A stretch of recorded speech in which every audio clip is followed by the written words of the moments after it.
और इस वक्त एक बड़ी खबर आ रही है। सुप्रीम कोर्ट ने बड़ा आदेश दिया है। मामले की जांच के लिए एसआईटी का आदेश उन्होंने दिया है। सुबह 10 बजे तक एसआईटी टीम गठन करने का निर्देश दिया गया है। एसआईटी में राज्य के बाहर के अधिकारी होंगे, ये साफ साफ माननीय सुप्रीम कोर्ट ने कहा है। तो सुप्रीम कोर्ट में सुनवाई चल रही थी। सुप्रीम कोर्ट ने इस पूरे मामले की जांच के लिए कहा है कि स्पेशल इन्वेस्टिगेशन टीम का गठन किया जाए और उसको लेकर भी साफ कहा है कि सुबह 10 बजे तक एसआईटी गठित किया जाए। इसको लेकर बाकायदे सुप्रीम कोर्ट ने निर्देश दिया है। तो इस पूरे मामले की जांच अब एसआईटी से कराई जाए। ये सुप्रीम कोर्ट में सुनवाई के दौरान सुप्रीम कोर्ट ने कहा कि इस मामले की जांच एसआईटी से कराई जाए और दूध का दूध पानी का पानी किया जाए। तो विजय शाह के मामले में सुप्रीम कोर्ट में सुनवाई चल रही थी। विजय शाह की तरफ से उनके वकील ने कहा कि मंत्री जी ने माफी मांग ली और सुप्रीम कोर्ट ने उनको फटकार लगाई। और हमारे लीगल लीडर सुमित हमारे साथ है। सुमित, आज सुप्रीम कोर्ट में सुनवाई हुई, क्या है पूरी जानकारी विस्तार से बताएं।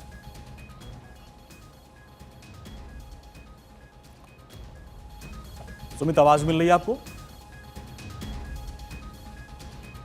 तो सुमित के पास चलेंगे और जानकारी लेंगे कि आज सुप्रीम कोर्ट में क्या हुआ और सुप्रीम कोर्ट ने किस तरीके से।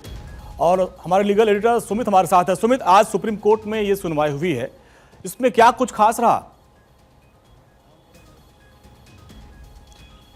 जी, निश्चित तौर पर कई फटकार लगाने के बाद सुप्रीम कोर्ट ने इस मामले में एसआईटी जांच का आदेश दे दिया है और इस मामले की जो सुनवाई सुप्रीम कोर्ट ने 28 मई के लिए तय की है। फिलहाल एसआईटी जांच का आदेश जो है वो सुप्रीम कोर्ट ने इस मामले में दे दिया है और साथ ही सुप्रीम कोर्ट ने मध्य प्रदेश के डीजीपी को निर्देश दिया है कि वो 3 डायरेक्ट जो आईपीएस हैं राज्य के, उन आईपीएस की अध्यक्षता में एक एसआईटी का गठन करे, जिसमें से 3 अधिकारी में से एक जो महिला जो अधिकारी जो है वो आईपीएस अधिकारी इस एसआईटी टीम का हिस्सा होंगी।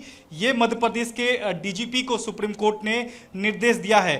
मैं आपको बता दूं कि फिलहाल मध्य प्रदेश के जो मंत्री हैं विजय शाह, उनको सुप्रीम कोर्ट से फौरी तौर पर राहत जरूर मिल गई है। गिरफ्तारी पर सुप्रीम कोर्ट ने फौरी तौर पर रोक लगाई है। कोर्ट ने कहा है कि इस मामले में एसआईटी जो है वो अपनी जांच शुरू करे। डीजीपी को सुप्रीम कोर्ट ने कहा है, महाराष्ट्र के माफ कीजिएगा मध्य प्रदेश के डीजीपी को सुप्रीम कोर्ट ने निर्देश दिया है कि कल रात 10 बजे से पहले तक 3 आईपीएस अधिकारियों की एक एसआईटी टीम का गठन किया जाए, जिसमें से एक महिला अधिकारी इस टीम का हिस्सा होंगी और इस मामले में जांच की जाए कि आखिरकार किन परिस्थितियों में इस तरह की जो बयानबाजी जो है वो मध्य प्रदेश के मंत्री की ओर से की गई। क्या इसके पीछे कोई साजिश का एंगल तो नहीं था या फिर इन्होंने बयानबाजी में ही ऐसे बयान दे दिए हैं। इन तमाम परिस्थितियों की जो जांच है वो एसआईटी करेगी। आज सुनवाई के दौरान कई फटकार जो है वो सुप्रीम कोर्ट की ओर से विजय शाह को लगाई गई। यहां तक सुप्रीम कोर्ट ने कहा कि उच्च संवैधानिक पद पर बैठे हुए ऐसे लोगों से उम्मीद नहीं की जा सकती है और बोलने से पहले सोचना समझना चाहिए था कि आप अगर किसी के खिलाफ अगर आप टिप्पणी कर रहे हैं तो वो किन के खिलाफ टिप्पणी कर रहे हैं। देश की जो सेना है वो अग्रिम मोर्चे पर खड़ी है और आप उनके मनोबल को गिराने के लिए इस तरह की टिप्पणी करते हैं, ये एक तरह से शर्मनाक है। और जिस तरह से आपके खिलाफ कार्रवाई जो की जा रही है उसी के चलते आप एक तरह से माफी मांगने के लिए विवश हुए हैं। तो ऐसे में आपको बोलने से पहले सोचना समझना चाहिए था और कोर्ट ने कहा है कि हम आपकी माफी को ठुकराते हैं।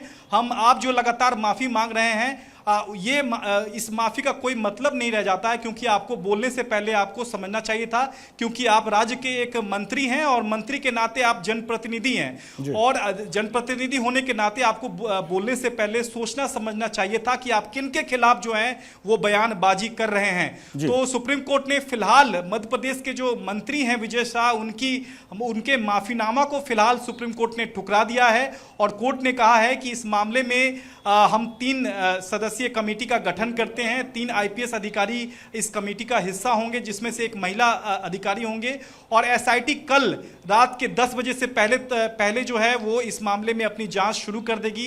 डीजीपी को यह निर्देश दिया गया है सुप्रीम कोर्ट की ओर से कि रात 10 बजे के पहले तक जो है, कल रात 10 बजे के पहले तक एसआईटी का गठन जो है वो हो जाना चाहिए। अब इस मामले में जो है एसआईटी जो है कई पहलुओं की जांच करेगी और 28 मई को इस मामले की अगली सुप्रीम कोर्ट सुनवाई करेगा।